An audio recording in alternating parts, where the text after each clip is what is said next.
Sir मेरा ख्याल है कि हर मसले के लिए एक टाइमलाइन ज़रूर होनी चाहिए कि उससे बियॉन्ड दैट वो चीज़ें फिर ज़्यादा क्योटिक हो जाती हैं, संभालनी मुश्किल हो जाती हैं।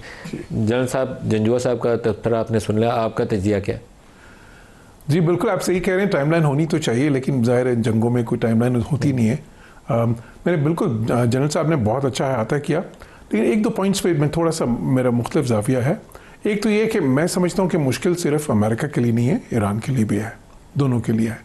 ये पॉपुलर जंग अमेरिका के लिए नहीं है, लेकिन ये कोई ईरान की साइड पे भी ये नहीं कि पूरी दुनिया कोई के मुल्कों में कोई उनकी भी इस पर बहुत ज़्यादा सपोर्ट है। दोनों को ही समझा जा रहा है इररिस्पॉन्सिबल इस वक्त। अग्रेसिव तो इस वक्त अमेरिका और इसराइल ही है, इसमें जनरली पब्लिक ओपिनियन तो यही है ग्लोबली।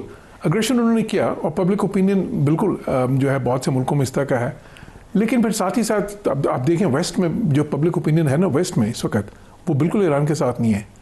ईरान के अंदर भी देखें उस तरह की सिचुएशन नहीं है कि मतलब वो जिसे कहते हैं ना कि टोटल सपोर्ट एक साइड पे है। सर अगर ऐसी चीज़ होती तो उन्होंने इंटरनेट अपना क्यों बंद किया हुआ इतने अरसे से अभी तक, तो द पॉइंट है कि दोनों के लिए मुश्किलात हैं इस वक्त।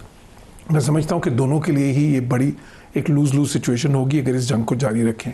ठीक है, इसमें कोई शक नहीं कि प्रेसिडेंट ट्रंप फ्रस्ट्रेटेड इस वक्त हैं, प्रेसिडेंट ट्रंप मुश्किल में है, पॉलिटिकल इस वक्त एक बड़ी चैलेंजिंग सिचुएशन है उनके लिए, होम ऑडियंस के सामने भी और दुनिया में भी जाहिर है कि एक जो वो जो समझ रहे थे। एक बड़ी इंटरेस्टिंग प्रेसिडेंट ट्रंप ने बात की थी जब ये इस टर्म में आया ना, ही सेड कि जी इन द फर्स्ट टर्म मेरे दो ऑब्जेक्टिव्स थे, to run the country and to survive, in the second term I will run the world.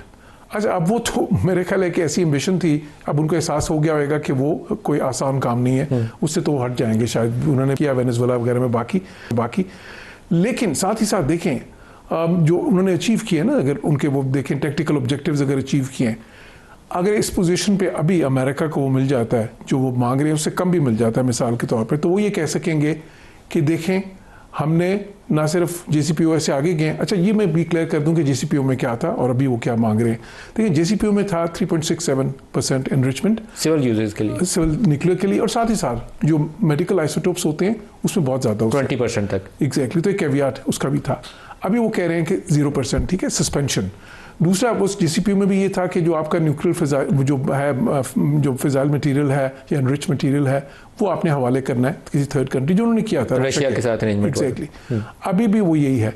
अच्छा, जहाँ तक मेरा अंदाजा है ईरानी उस पर तैयार हैं, वो जो 450 किलोग्राम वाली बात है वो जो है ना उस पर वो अमेरिका को देने पे तैयार नहीं है, लेकिन किसी और के साथ बातचीत कर लें पे तैयार है।